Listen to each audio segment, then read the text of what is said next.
Merhaba, iyi günler, iyi haftalar. Yepyeni Türkiye startı verdi aslında. Bugün ilk günü diyorum ama dün gece akşam saatlerinde aslında verildi. 7.15'te rakamların okunması başladı. Yani seçim yasakları kalktı. 7.20'de Binali Yıldırım AKP'nin İstanbul İl Merkezi'nde yenilgiyi kabul etti. Bu kadar açık ve net bir yenilgi yaşandı. 800 bin farktan bahsediliyor. YSK'nın en son rakamı 800 binin üzerinde bir farktan bahsediyor. %10 puana yakın bir fark söz konusu. Bu açık ve net bir galibiyet, zafer İmamoğlu için ve AKP için de, özellikle Cumhurbaşkanı Erdoğan için de çok bariz bir yenilgi, hatta bir hezimet.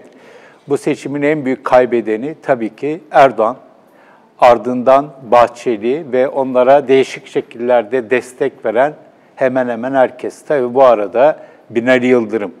Binali Yıldırım siyasetin en yüksek yerlerine kadar geldi ve en yüksek yerlerinden birisinde meclis başkanlığını bırakıp İstanbul Büyükşehir Belediye Başkanı olmak istedi ve çok trajik bir jübile yapmış oldu. 31 Mart'ta yenilgiyi kabul etmiş olsaydı belki bu kadar olmayacaktı. Az farkla kaybetmiş olacaktı. Şimdi açık farkla kaybetmiş. Oylarımızı çaldılar sözleri hiçbir şekilde insanları ikna etmemiş bir siyasetçi olarak artık çok da etkili olacağını sanmıyorum.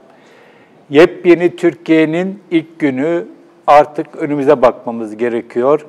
Geçmişi tabii ki değerlendireceğiz, yorumlayacağız ama bundan sonra ne olacağına bakmak gerekiyor. Bir tarafta kaybedenler, bir tarafta da kazananlar var.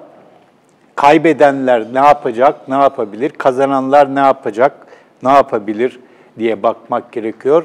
Ama artık şu bariz bir şekilde ortaya çıktı. Erdoğan ne yapacak sorusu eskisi kadar önemli değil. Erdoğan'ın ne yapacağı sorusu, hele bir bakalım Erdoğan ne diyecek sorusu artık belirleyici olmaktan çıktı. Erdoğan çünkü artık uzun bir zamandır bence Türkiye'de belirleyici bir siyasi aktör olmaktan uzaklaşıyor. Ne kadar iktidarı tek elinde toplarsa o kadar güçsüzleşiyor ve güçsüzlüğünün ne kadar sahici olduğu dün akşam ortaya çıktı. Bütün kozların oynadığı, hata tamir edeyim derken yeni hatalar yaptı. Türkiye'nin en tecrübeli siyasetçilerinden birisi ve belki de en tecrübelisi ve yakın zamana kadar da en popüler ismi, kamuoyu desteği en çok olan, seviyeni en çok olan isim olarak biliniyordu. Ama onun bir yenilgi içerisinde olduğunu dün akşam tescillenmiş oldu. Bundan sonra Erdoğan'ın çok da fazla işi toparlayabileceğini sanmıyorum.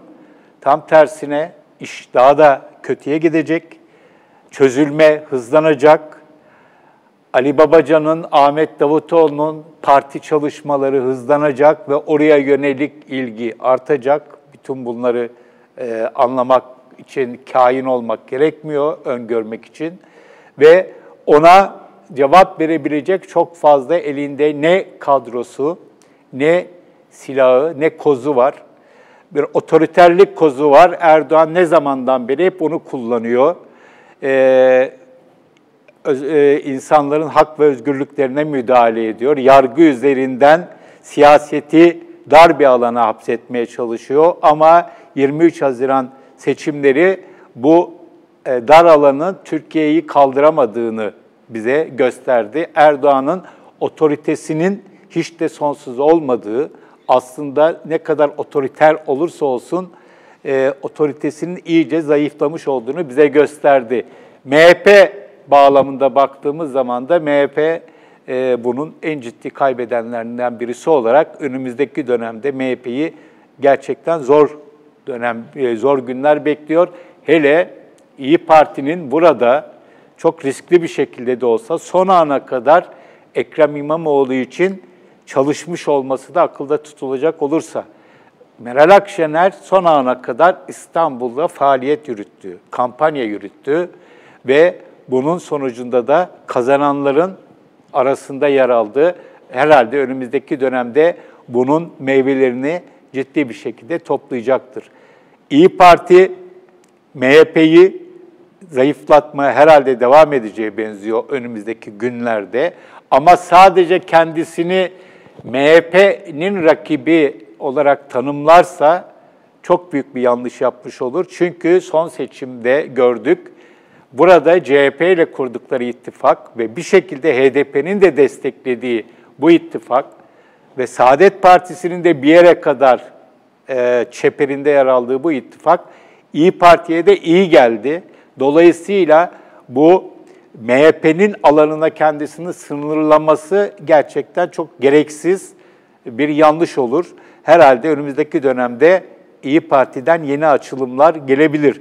Hatta İYİ Parti'yi önümüzdeki dönemde AKP'den kopması söz konusu olan kişiler ve oluşumlarla da bir anlamda paralel ya da yakın da görebiliriz pekala. Bu önümüzdeki günler bu anlamda çok ciddi bir şekilde sürprizlere sanırım gebe olacak.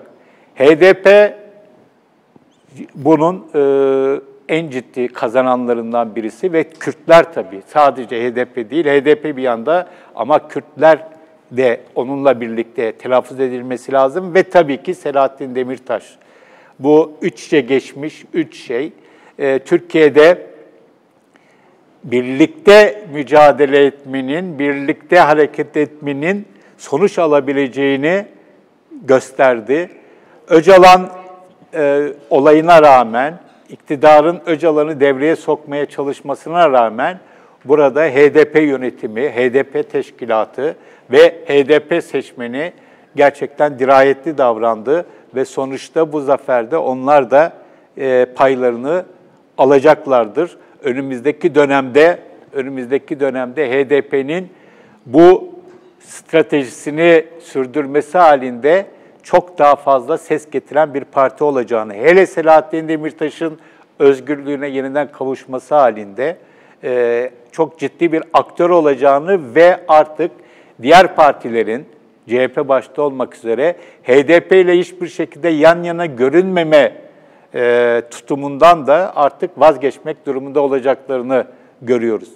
Ve CHP'ye baktığımız zaman gerçekten çok büyük bir başarı yakaladı CHP. Nihayet burada Kemal Kılıçdaroğlu'nun hakkını özel olarak vermek lazım. Tabii ki bu seçim Ekrem İmamoğlu'nun başarısı ama burada Kılıçdaroğlu'nun bir takım siyaset tercihleri, bir takım şahıs tercihleri ki bunlardan birisi Ekrem İmamoğlu'dur ve bir diğeri de tabii ki Canan Kaftancıoğlu'dur. Canan Kaftancıoğlu ilk adaylar açıklandığı zaman yaptığı o amatörce hatanın ardından pekala görevden alınabilirdi. Ama Kılıçdaroğlu onu muhafaza etti il başkanı olarak ve gerçekten çok başarılı bir performans sergilediler İstanbul İl Örgütü olarak. Şaşırtıcı bir performans CHP açısından. Önümüzdeki dönemde ilk tabii ki Ekrem İmamoğlu ama Mansur Yavaş, Tunç Soyer ve diğer belediye başkanları, özellikle büyük şehirlerdeki belediye başkanları CHP'nin taşıyıcısı olacak. Genel merkezde belediye başkanlarının arasında bir koordinasyon sağlanırsa CHP önümüzdeki dönemde gerçekten damga basacak bir parti olabilir. Olabilir diyorum, olacak demiyorum. Çünkü CHP'nin geçmişten gelen ve geçen Cuma günü Kılıçdaroğlu ile yaptığımız yayında bizzat kendisinin de dile getirdiği, öz eleştiri anlamında dile getirdiği birçok alışkanlığı var, yaklaşımları var, yanlışları var. Bu İstanbul seçimi bu yanlışların, bu strateji yanlışlarının, hizipçiliğin vesairenin büyük ölçüde geride bırakılmakta olduğunu gösteriyor. Bakalım böyle devam edecek mi? İşaretler devam edeceği yolunda. Artık CHP'nin %33, %35 her neyse onunla sınırlı, hatta bazen 25 sınırlı ve buna mahkum bir parti olmama şansını yakaladığını görüyoruz. CHP bu yakaladığı dinamizmle hep güçsüz olduğu İç Anadolu, Doğu Anadolu ve Karadeniz'in bazı bölgelerinde yeni bir takım politikalar geliştirir, oralara doğru stratejiler de geliştirirse, oralardaki makus kaderini de yenerse, ki şu anda çok elverişli bir ortam var, Türkiye'de çok daha güçlü bir merkez partisi olabilir.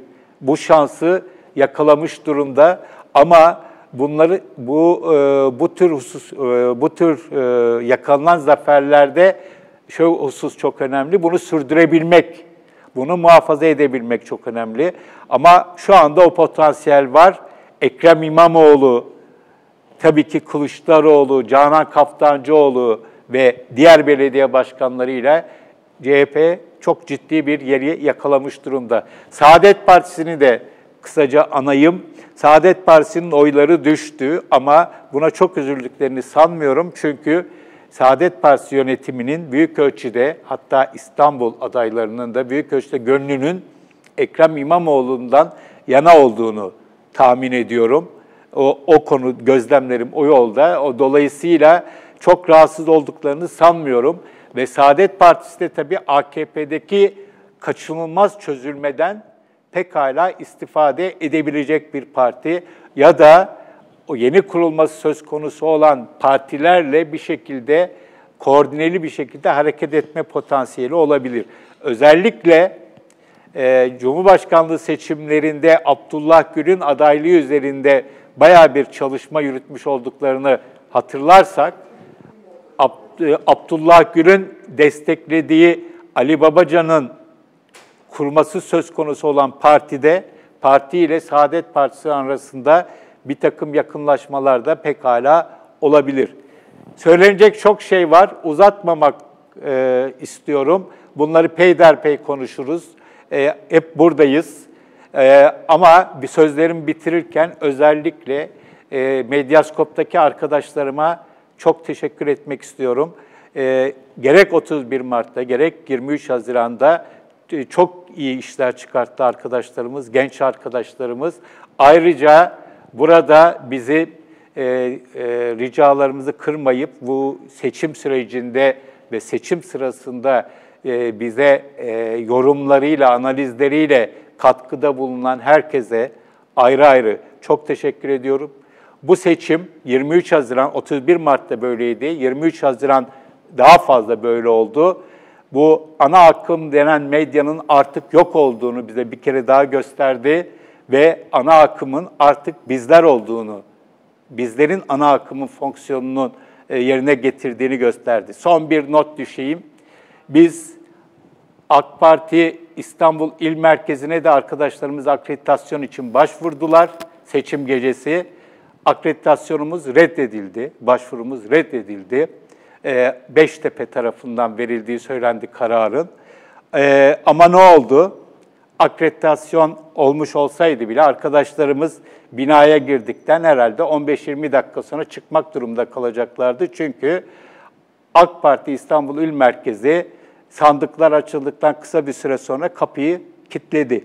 Dolayısıyla bu işler kibirli olmuyor, bu işler çalışmakla oluyor diyelim. Burada şimdilik noktayı koyalım ve söyleyeceklerim bu kadar. İyi günler.